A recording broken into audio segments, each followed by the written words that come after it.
Ya, baik tadi itu informasi mengenai Pak Presiden, anaknya, dan kita lagi bahas menantunya nih yang kemudian akan maju di Pilkada Sumatera Utara. Bang, tadi saya tanyakan yang menjadi deal breaker siapa untuk bisa menentukan nanti khususnya di Sumatera Utara ya di pilkadanya untuk menjadi cawagupnya dari Bobi Nasution. Apakah langsung dari Pak Prabowo atau kemudian ada faktor lain dari elektabilitas dan lain sebagainya? Pak Prabowo itu hampir tidak pernah ya mencampuri, mengintervensi ya pilihan pasangan calon ya dalam koalisi ya. Beliau itu lebih banyak mendengar ya, memastikan bahwa siapapun yang diusung selama itu disepakati oleh partai-partai, kemudian juga pasangan calon itu sendiri ya, Pak Prabowo sangat mendukung ya. Justru Pak Prabowo itu karakternya karena pada dasarnya kan orangnya baik gitu ya. Kompromi, sering juga mengalah, ya kenegarawannya kelihatan sekali gitu. Jadi nggak pernah mengintervensi, apalagi ini satu calon yang diusung oleh banyak partai. Dia menyerahkan lah, biasanya menyerahkan pada partai-partai yang lain. Tapi punya hak veto nggak beliau? Nggak, Pak Prabowo itu nggak pernah, jangankan jangankan sama Mas Bobi ya, sama kader sendiri yang udah lama juga enggak. Dia karakternya Pak Prabowo itu terlalu baik. Silakan siapa yang terbaik lah menurut kalian gitu kan, seperti itu begitu. Jadi tergantung lobby-lobby dari partai-partai lain yang ada di koalisi ya? Ya partai lain juga saya kira menyerahkan sepenuhnya saya kira kepada Mas Bobi, siapapun nanti yang akan Jadi Mas Bobi yang memilih nanti? Ya, menurut saya kita ya partai-partai koalisi lebih menyerahkan pada Mas Bobi. Tentu Mas Bobi lebih tahu ya siapa nanti wakilnya yang akan diusung bersama Mas Bobi yang dirasa punya nilai, popularitas, elektabilitas, kinerja yang baik. Dan yang paling penting adalah tentu Mas Bobi sudah berpikir ke depan. 5 tahun ke depan ini siapa wakil yang bisa bekerja sama ya. Tentu kita kalau jadi calon, apalagi jadi kepala daerah, ingin wakil yang dapat mendorong peningkatan atau prestasi kinerja 5 tahun ke depan. Dan itu tentunya yang lebih tahu adalah calon kepala daerah itu sendiri ya, daripada partai-partai pengusung. Saya kira begitu ya. Di semua partai, di PDIP, di semua partai, di Gerindra, lebih banyak ya. Tentu kita memang punya hak dan juga mungkin punya keinginan agar mendorong. Setiap partai memang ingin mendorong kader-kader terbaiknya. Kalau tidak bisa di kepala daerah ya jadi wakil.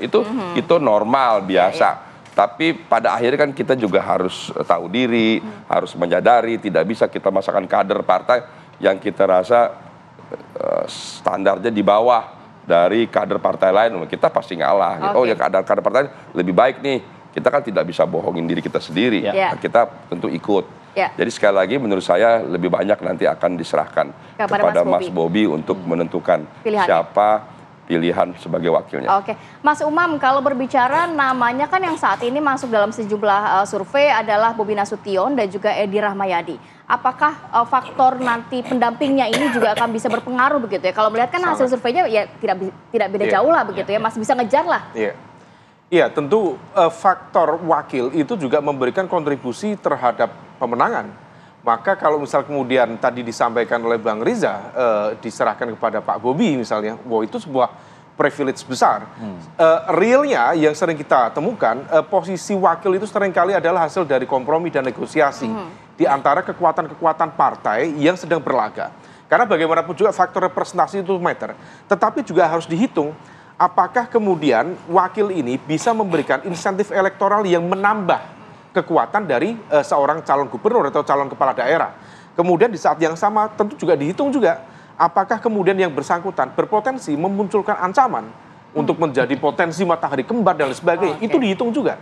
Nah, dari sisi-sisi ini yang kemudian akan disimulasikan ya, biasanya dari berbagai faktor itu, mulai dari elektabilitas, sama tadi faktornya, kemudian jaringan partai, jaringan non-partai, jaringan non-partai misalnya, kalau Bobi merepresentasikan karakter Nasution ya, Nasution berarti kan marga besar di Sumatera Utara. Maka kalau misal kita cermati secara demografi Sumatera Utara yang cukup besar adalah masyarakat Jawa. Nah kalau misal kemudian Bobi misalnya bisa kemudian mengambil wakil dari Jawa. Tapi kan sudah ada Jokowi efeknya juga mungkin. Ya itu dalam konteks makro politics, tetapi dalam konteks real di lapangan barangkali juga cukup menentukan. Atau representasi partai yang memiliki jaringan cukup kuat. Misalnya nama Bang Ijek dari Golkar juga cukup memadai kalau misal kemudian disampingkan di situ. Meskipun tadi kalau misal kemudian bisa ini masih nunggu momentum untuk meyakinkan PDIP untuk bersama-sama PDIP kemudian menjadi cawagupnya di sana, wah itu luar biasa. Ini bukan partai abal-abal, ini partai besar dan dengan penguasaan yang sangat besar. Meskipun kalau PDIP akhirnya mau, nanti akan ada satu yang gigit jari. Ya tidak perlu disebutkan, tetapi efeknya bisa kemana-mana. Dan kalau misal kemudian PDIP yang menjadi bandul kekuatan besar itu mengiyakan proposalnya diajukan, maka most likely besar kemungkinan ini akan tercipta pilkada dengan kotak kosong. Nah kalau misal dengan kotak kosong ya harus diyakinkan bahwa dalam proses sosialisasi, karena kalau misal kita ikuti ya mekanisme di PKPU nomor 13 2018 termasuk rujukan di Undang-Undang Pilkada ya nomor 10 2016, maka tetap rumusnya sama, harus memenangkan 50% plus 1 dari total surat suara yang sah. Nah jangan sampai kemudian dalam proses sosialisasi itu miss, atau kemudian terjadi perlawanan secara tidak tersembunyi ya, oleh masyarakat kemudian melawan ini. Nah ini yang tampaknya harus dihitung betul. Tetapi kalau misalnya kemudian situasinya seperti ini sudah sangat besar. Dan kalau misalnya kemudian PDIP akhirnya dalam tanda kutip menyerah, atau pasrah, atau berkompromi, tepatnya berkompromi, maka ini akan menjadi kekuatan gitu kan? Ji, nah ini kan ada di tangan Bobi nih katanya nih. Kalau ternyata Bobi memilih wakilnya dari PDIP, apakah kemudian akan disambut dengan tangan terbuka, berkompromi, bukan menyerah ya, berkompromi? Kita nggak mau berandai-andai lah, kita tunggu aja apakah itu akan terjadi apa tidak. Tapi pada prinsipnya kan kita juga nggak mau terdistract dengan apa yang dilakukan oleh pihak-pihak luar. Karena di internal kami, kita sudah cukup direpotkan dalam tanda kutip untuk bagaimana mengerucutkan satu nama ini dari berbagai macam nama kader yang begitu kompeten dan mumpuni untuk bisa memimpin Sumatera Utara. Oke, terakhir mungkin Bang Riza, apakah mungkin begitu ya, Bobi dan juga Edi jadi satu pasangan? Ya, kalau bicara mungkin tidak mungkin kan dalam politik tidak ada yang tidak mungkin. Tapi rasanya tidak mungkin. Tidak mungkin. Karena kan Pak Edi kan karena Pak Edi kan gubernur incumbent ya. Masa gubernur incumbent karena satu dua hal jadi wakil ya kan, sekalipun dalam politik tidak ada yang tidak mungkin, tapi rasanya tidak mungkin gitu.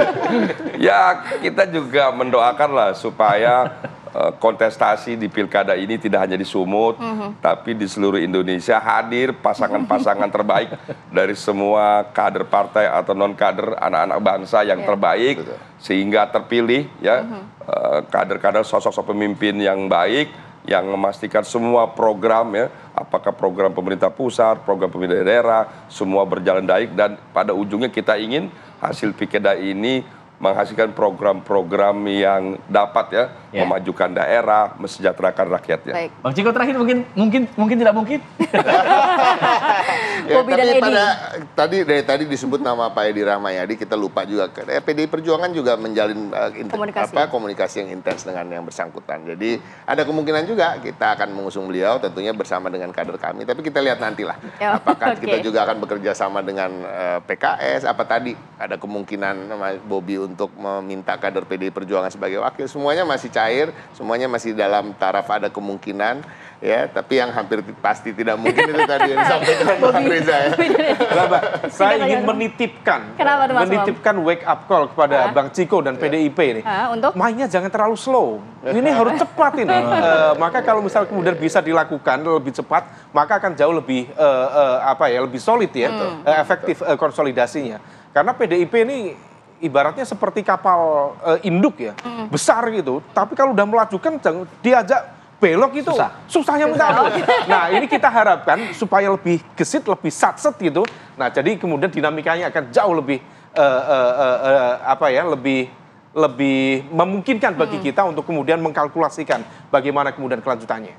Oke, kita nantikan bagaimana keputusan dari PDIP, apakah bergabung dengan sampingnya Bang Riza atau nanti memilih jalan sendiri ya. Terima kasih banyak. Terima kasih semuanya. Kemudian Mas Umam, Bang Riza dan juga Bang Ciko.